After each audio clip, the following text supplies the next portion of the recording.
Well, my good buddy Bill Boardman hosted an opening day party, which I believe now goes back 48 years.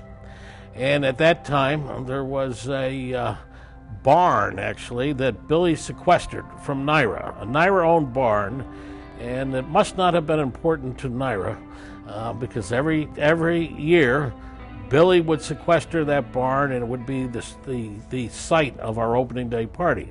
And Matt would come, and eventually NYRA decided to serve no purpose and knocked it down, and it broke our hearts. So we had to find an alternative site, which was the outside of Ciro's. And we had this annual party, but part of the attraction was the annual party. You could always count on certain people being there. And Matt coming through was one of those things you could count on. It always seemed like I was last man out of the press box. Matt was like the first. He was ready to go, but his work was done. It's not like he shirked his work. And I was over there several times after I was done, and you know, Matt would hold court there. And you know, it's like, I guess when he would walk in, it was like the Pope walking in. Everyone just went to Matt and wanted to know how he did at the races, how many winners he had. Maybe he's the Pied Piper of Saratoga, I don't know, but everyone wanted to be around him. Well, I'd just tell Matt, we're going to be in the parking lot at Ciro's, against the house. Stop by and have a drink before you go in. And of course, he would. And he would stop and we'd have a couple drinks, and as Ed Reinford said, he would give us his picks. And usually they were so-so. I guess his first summer covering Saratoga was Secretariat's 2-year-old season. And his sports editor at the Record, I guess maybe he was clairvoyant or something, but he said he wanted Matt to be up there every day to chronicle this 2-year-old named Secretariat. So Matty was up there every morning, and I'm sure he had an interest in racing before that, but that was his baptism into covering it. And from there, he was off and running. Matt came in, I think he used to work nights with Tommy Haggerty over at the Troy Record. And they would come into Sherlock's Tavern after work at about midnight, after midnight. And we'd be in there on a Friday night because we'd be attending high school basketball games. And we got to know him through Tom Haggerty, who was a good friend of Bob Sherlock's. He would talk about high school basketball at that particular time, and because it was usually on a Friday night or a Tuesday night after the high school games. And we would just kibitz about who we thought was pretty good in basketball. Well, Matt was at the Times Union when I got there, and you know, we became friends.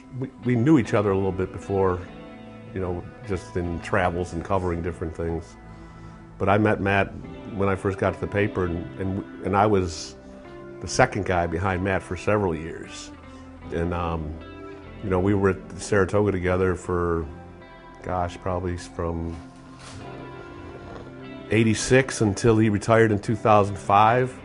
But then after he retired, like, he did work for OTB and he also did work for us. Even up till last summer, he was up at Saratoga every Saturday covering the feature race while I did a column. Even when he was feeling bad, he just wanted to be up at Saratoga because that was the place he really loved. And you know, a lot of people near and far will miss him. And you know, it's just that's the kind of personality he had. Many of the group, they're all Capital District sports fans. They might have been athletes, but they were certainly all fans. And so Matt Graves was the name you read in the paper every day, as reported by Matt Graves. So when you ran into Matt and he was covering your team or a team you were interested in, you were always saying, "Hey Matt, what do you think of the team's chance? What do you think of this horse's chance?" It was just part of the Capital District, you know, sports culture. Matt was a pretty good softball player. He played third base. Matter of fact, he was quite an athlete. He went to Ohio State University, and of course, I'm a Subway Notre Dame fan. So we had this rivalry between Notre Dame and Ohio State all the time. He covered many sports in many different ways, and racing, I think was his first love. But he went back to, well, I can think of the Times Union, I believe before that, the Troy Record. And then went on his own, did things such as he did with OTB here. So he extended the whole area of old print journalism to the digital age. He covered the Albany River Rats for a long time. He covered RPI hockey after he retired. And I know he had a great relationship with the people over at RPI, especially with Seth Appert, the former coach there. They had a great relationship. Seth would talk about how after after a practice, they'd have their daily scrum with the reporters, and Seth would enjoy sitting down with Matt talking horses after they were done. He was close to many of the teams, many of the coaches, and he was so knowledgeable, as he was in so many areas. So, he could converse with the kings, and he could converse with some of the finest athletes this area has produced. But I don't know anyone that didn't like Matt. I mean, he just had the personality that, you gravitated to him. You wanted to be around him. And he made everybody laugh. He made everybody happy, even if that sounds a little corny. Although he wasn't making people happy when he was always giving out 3 to 5 shots. He was a good handicapper on his best picks. I think the toughest thing in journalism has to be picking every race every day. And those competitions, though, were something all those handicappers took seriously. And to win that handicapping tournament, which he did, I guess Tim Wilkins can tell you how many times he won, but it was impressive. I mean, he held his best against the best handicappers from the New York Post, the Daily News, and all the other papers that covered racing at Saratoga. I always kidded with Matt because he would pick a lot of favorites. I said, Matty, next Christmas I'm going to get you a chalkboard for Christmas because you pick all the chalk in every race.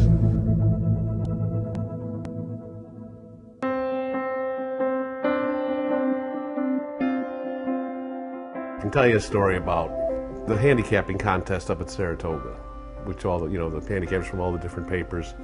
There were a lot more papers back then that were doing it. The papers from New York, and they would have handicappers up there. But Tom Cunningham, I don't know if you remember Tom, he was always the perennial champion in the Albany Times-Union, always. And Matt took it so serious. He wanted to beat Cunningham every year. So one day there was a race at Saratoga, and Matty and I picked this horse, and Cunningham picked a different horse. And the horse Matty and I picked, at the 8th pole, was like 4 lengths in front. Matt turned to me and he goes, well, we're going to pick one up on the old guy here. And as soon as Matt said that, the horse broke down, and Cunningham's horse skipped by and won the race. Matty looked to the heavens, raised a middle finger, and didn't say another word. It was a dry sense of humor. He was very witty, and you had to listen very carefully to some of his funniest lines because he had strange ways of phrasing, whether it was a dig, an insult, a compliment, whatever. The quick wit that he had, I don't know how he came up with some of the stuff he came up with. He was very, very dry. You had to listen to exactly what he had to say in order to understand it. And sometimes you didn't know whether he was criticizing you or just trying to drive the nail in and get a rise out of you. Most of the stories that we want to tell about Matty can't be told in church. He was at the Kentucky Derby years ago.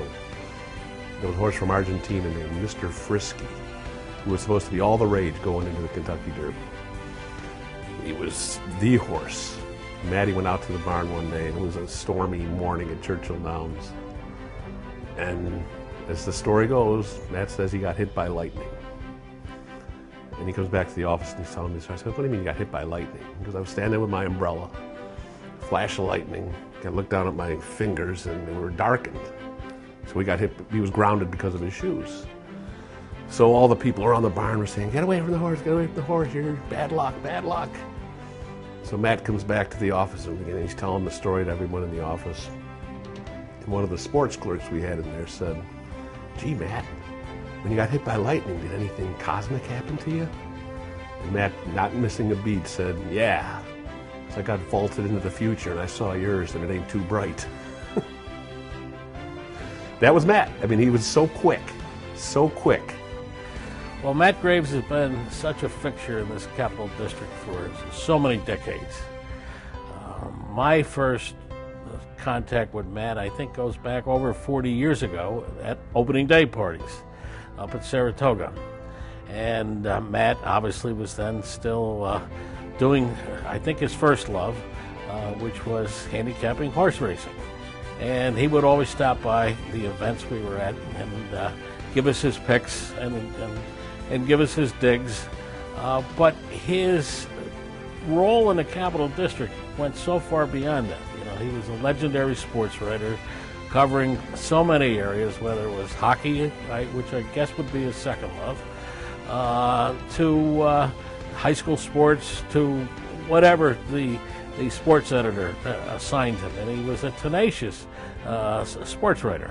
And he really got behind the scenes, got to know the coaches, got to know the players, and that all transferred to his love at Saratoga, where he got to know the trainers, got to know the jockeys, and all the color that comes with racing. And Matt Graves, when you really got to know him, added to that color. He was a colorful guy. If you first met him, sometimes you would say, well, he's dry, and he did have a dry sense of humor. But he added to the color of Saratoga.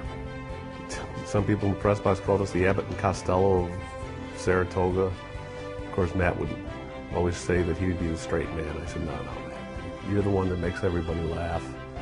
And he was just, you know, he was definitely the guy that people went to that, you know, I was just there. I mean, I think we just played off each other, and, you know, it's, I don't know what to tell you other than the relationship we had was one that, you know, one of the best relationships I've had in my life with Matt Graves. I mean, I don't know if you can use this. I don't know why this just popped into my head. One day he's up at his favorite watering hole betting races. And this was after the movie Gran Torino came out. Remember Gran Torino with Clint Eastwood and Walt Kowalski? And all these guys in the bar betting horses with Matt says, you know, Matt, you remind us of Walt Kowalski in Gran Torino. So Matt's like, yeah, all right. So he goes home, he tells his wife, Debbie, because yeah, the guys up on the bar said, I remind them of Walt Kowalski in Gran Torino. And Matt said, and Matt's wife said to him, boy, that would be pretty neat being married to Clint Eastwood. And Matt said, if I was Clint Eastwood, do you think I'd be married to you? I said, how'd dinner go that night? He goes, not too good. I don't know if you know it, but he was a legendary karaoke singer. And when he was in the mood, his Roy Orbison tribute would make Roy proud. He's, as Eddie alluded to, he was very good with Roy Orbison, and his #1 song was Pretty Woman. And he was kind of attracted to pretty women. Matty claimed to be a fairly decent golfer. And I had joined Van Skyke, and when his health was failing, he said, I can't play 18 holes. I said, Matty, I don't play 18 holes. I only play 9. I want to play with you, and I want to play for money. And one of the few regrets I have about knowing Matty is we never had that 9-hole match, because that would have been something I would have treasured forever. But I remember one time, this is not too long ago, a horse that James Bond, trainer Jimmy Bond, gave me. He gave it to me like a month before the race at Gulfstream Park, a horse named Scheme. He said it's going to run real well in the grass first time. So of course I gave it to Matt. I said, Matt, don't tell a lot of people. Of course Matt told everybody. And I was thinking this horse's odds are going to be 2-1, but the horse went off at 27-1. And it won. It won. And a lot of people were, the line at Jessica Stone's OTB was almost out the door, people cashing tickets. So of course Jimmy Bond was very happy that everybody had it. So I didn't see Matt that day. I was at work. So I called Matty up and I said, how'd you do? Because I didn't have it. I said, what are you talking about? You didn't have it. I gave you the horse 27-1. You gave it to everybody on the planet. He goes, I didn't bet it to win. I just bet it and picked threes. I said, oh. And I told Jim Bond about that. And Jim Bond said something to the effect, like, how does someone get a 27-1 horse and not bet it to win? At least $2. Matt said it was the greatest tip of all time, and he didn't win a dime on it. Even his last Breeders' Cup that he was here on this earth for in 2017, I met him out, and there was a bunch of guys, maybe 8 or 10 guys. We all decided to put in money for the late pick 3 of the Breeders' Cup. And they said, well, Timmy, you and Matt, you make the ticket. We'll just give you the money. And so we did. So Matt and I are studying over the form. And the first leg of the race, of the pick 3, was the juvenile. So Matt, we give all these different horses. And I said, Matt, we got to use Good Magic. Matt goes, he hasn't won a race yet. I said, yes, Chad Brown, we're second in the Champagne, and we got to use him.